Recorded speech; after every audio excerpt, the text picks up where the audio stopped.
So as the co-founder of Black Voters Matter, what do you think is the major impact of the Milligan case? And how does that change how you all organize Black voters? First, thank you, Congresswoman, for putting this together and for your consistent work. I heard on the last panel how they referred to you taking up the torch that, your friend and mentor, John Lewis, left behind. And so thank you for all that you've been doing on this issue and so many other issues. I think I have to kind of pick up where Terry left off. Because while certainly the decision was unexpected and it's certainly a victory, right, in one very obvious sense, there's two cautionary notes. One being the fact that the Supreme Court could have decided this last year before the midterm elections took place, right?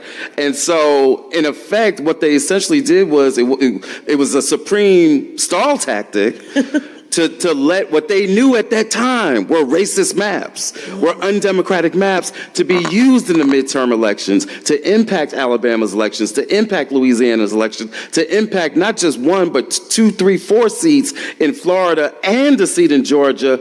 That literally determined the shape of power in Congress. And so for that reason, we talk about justice delayed and justice denied. This is very much a case of justice delayed. The second reason it's a cautionary note is because, as you've pointed out, what they've done now is send it right back to the great state of Alabama and the legislature, the same ones that came up with gerrymandered maps, to now have to correct themselves, to now have to police themselves.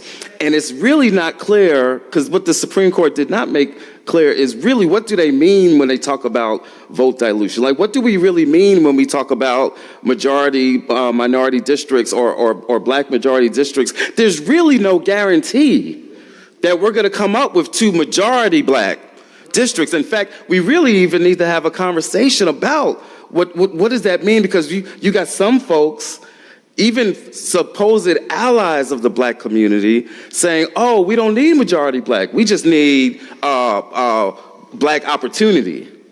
So I don't know about y'all. I travel all across this country in what we call the blackest bus in America, talking to black communities, and we're not talking about just opportunity. We're talking about power. We're talking about actual power. And so, this conversation about, we just want a black opportunity districts, that's not what the battle was for, right? That's not what this movement in Birmingham was for and Selma was for. And so, from our perspective as Black Voters Matter, we're going to continue to engage our communities to talk about this issue of power and what we expect to come out of these new maps, to talk about even beyond, this particular map. We really need to even have a broader conversation around, what does fair representation look like? There's discussions that Lonnie Guinier tried to have with this country 30 years ago about proportional representation that didn't get the hearing it should have got then, but if it did, we might not be in the situation we're in now, because we have to radically rethink, what does fair representation even look like in a Congress? It's not written in stone that Congress looked the way that it looks right now.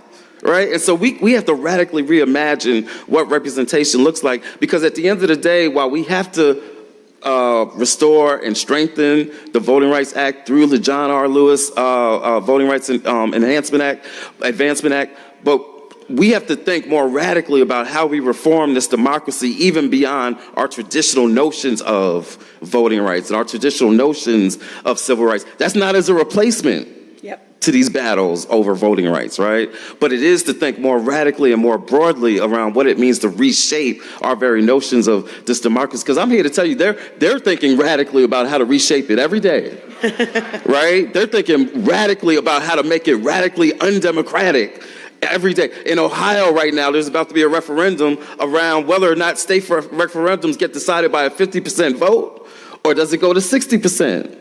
Right? Like the filibuster that y'all were just discussing.